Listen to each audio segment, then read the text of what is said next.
ఇక్కడ మీ మీడియా మిత్రులు పిలిచారు ఎలక్షన్ ఎలాగుందని నేను క్యాండిడేట్ని ఇక్కడ 235 బూత్ లో మా ఫాదరు, నా బ్రదరు, నా సిస్టరు, 22 మంది ఫ్యామిలీ మెంబర్ రిలేటివ్స్ ఓట్లు వేశారు. 4 ఓట్లు వచ్చాయి అక్కడ మురళీనగర్ లో. అర్థమైందా రాజ్యం ఎలాగుందో? ఇప్పుడైనా అర్థం చేసుకోండి. చంద్రబాబు నాయుడు గారు లాంటి పెద్ద లీడరే 52 రోజులు జైల్లోకి వెళ్ళబోసారు. బయటకు వచ్చి పవన్ కళ్యాణ్ మాటలు ఒప్పుకొని సరెండర్ అవ్వాల్సిన పరిస్థితి. చంద్రబాబు నాయుడు గారు ముఖ్యమంత్రిని చేసింది నేను మీకు తెలుసు 95 లో. అప్పుడు ఎమ్మెల్యే మోదీ గారు, నితీష్ కుమార్ ఏంటి, నవీన్ పట్నాయక్ ఏంటి, ఒక కేజ్రీవాల్ సరెండర్ అవ్వకపోతే లోపల జైలుకి వెళ్ళాడు. ఇప్పుడు సీఎం రమేష్ కనకాపల్లో 50,000 మెజారిటీ అట. బీజేపీ 8లో 6 సీట్లు అట. జనసేన 21లో 19 సీట్లు అట.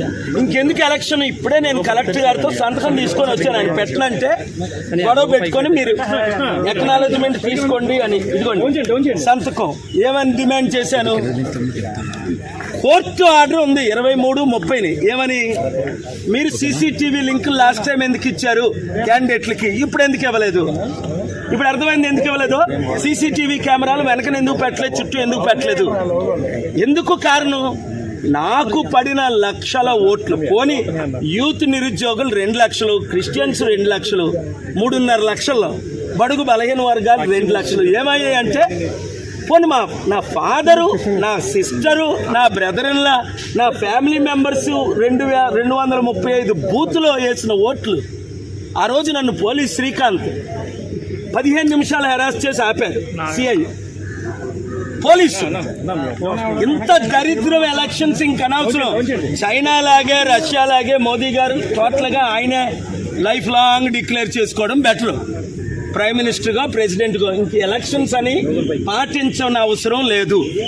ఆర్ఓ గారు సంతకం పెట్టారు, గాజువాక ఆర్ఓ గారు సంతకం పెట్టారు. నేనేం కోరాను? బూత్లో ఒక్కొక్క దగ్గర ఓటే పడలేదు నాకు. అది కూడా గాజువాక స్టీల్ ప్లాంట్ అమ్మకాన్ని ఆపాను. 2,34,000 మేము లీడ్లో ఉన్నామని ఈవెన్ ఆఫీసర్స్ కూడా చెప్పారు. అక్కడ 1, 2, 3, 8 ప్లేసుల్లో 0. ఆ కాంగ్రెస్ క్యాండిడేట్ ఆశ్చర్యపోతున్నాడు, సార్ మీకేంటి ఎలగోట్లు వస్తున్నాయని. ఎందుకంటే మీరే లీడ్లో ఉన్నారు, మీకు భరత్కే ఫైట్, టీడీపీకి వైసీపీ పక్కన పెట్టిందని. అలాంటిది ఇంక ఎలక్షన్స్ ఎందుకు? అందుకనే బాయ్కట్ చేసాం, బయటకు వచ్చాం, కౌంటింగ్ ఆపమన్నాను, పోలింగ్ రీపోలింగ్ పెట్టమన్నాను. Honourable high court already case pending ఉంది. June 6 hearing. అక్కడ నేను ఫ్యాక్ట్స్ ప్రజెంట్ చేస్తాను. వెబ్ లింక్ ఎందుకు ఇవ్వలేదు మాకు తెలిసిపోద్దని. మొత్తం ఈవీఎంస్ రిప్లేస్ అయ్యాయి, చైనా రష్యన్ చిప్ ఉందని. ఇక్కడ పెద్ద క్యాండిడేట్ ఎవరైతే లీడ్లో ఉన్నారో ఆయన నెంబర్ 2 చెప్పారు, పేరు చెప్పను. కానీ ఇప్పుడు ఇంకెందుకు ఎలక్షన్స్? అయితే మోదీకి సరెండర్ అయితే, నేను మొన్నే చెప్పాను కదా 300తో మళ్ళీ మోదీ ప్రైమ్ మినిస్టర్ అవుతారు. ఎలాగవుతారో చెప్తానన్నాను. 200 అరౌండ్ ఇండియా వస్తుందని నేను చెప్పినట్టే జరుగుతున్నాయి. ఇక్కడ కూటమికి మాత్రం ఇంత ఘోరంగా ఓట్లు ఏం చేసుకుంటారు, ఈవీఎం రిప్లేస్ చేస్తారని ఊహించలేదు.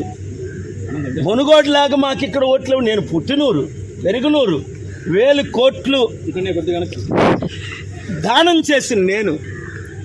ఇంత అవినీతి ఎలక్షన్ అని రుజువులతో నేను పెట్టాను కోర్టులో. కొన్ని బూతుల్లో 1 ఓటు రాలా, అది ప్రాబ్లం. 22 మంది మా ఫ్యామిలీ మెంబర్ ఓట్లు వేస్తే అవి కనబట్టలేదు. మురళీనగర్ అది చూసారా రౌండ్లో. ఎవడైనా నమ్ముతాడు ఇది? మణిపూర్ ఘటన 3.5 లక్షల కోట్లు క్రిస్టియన్ ముస్లిం ఓటేశారు. టీడీపీ బీజేపీతో కలిసినందుకు ఎవరు వేయరు, అది మీకు తెలుసు. మరి ఎవరికి వేశారు? రీపోలింగ్ పెట్టాలి. పవన్ కళ్యాణ్ ఎందుకు సరెండర్ అయిపోయాడు? ఆయనకు కూడా ఓట్లు పడవనే. అంతవరకు ఎందుకు? చిరంజీవి 2009లో ఒంటరిగా నిలబడ్డాడు, 18% వచ్చింది. రెండోసారి నిలబడ్డాడు కాంగ్రెస్ తో, 0.5% వచ్చింది. నాకు ఇప్పుడు 1% ఇస్తున్నారు. చిరంజీవికి ఇవ్వలేదు, సరెండర్ అవ్వలేదు. కనుక ఇప్పుడు చిరంజీవి సరెండర్ అయిపోయాడు, పవన్ కళ్యాణ్ సరెండర్ అయిపోయాడు. నేను చూడు, ఇది అవినీతి ఎలక్షను, అక్రమ ఎలక్షను. పోలింగ్ వెంటనే ఆపాలి, రీపోలింగ్ చేయాలి, రీకండక్ట్ చేయాలి విశాఖపట్నం. నన్ను. మేము కోర్టుకి వెళ్తాం. కోర్టులో న్యాయం జరుగుతుందని ఇప్పటి వరకు జరుగుతుంది.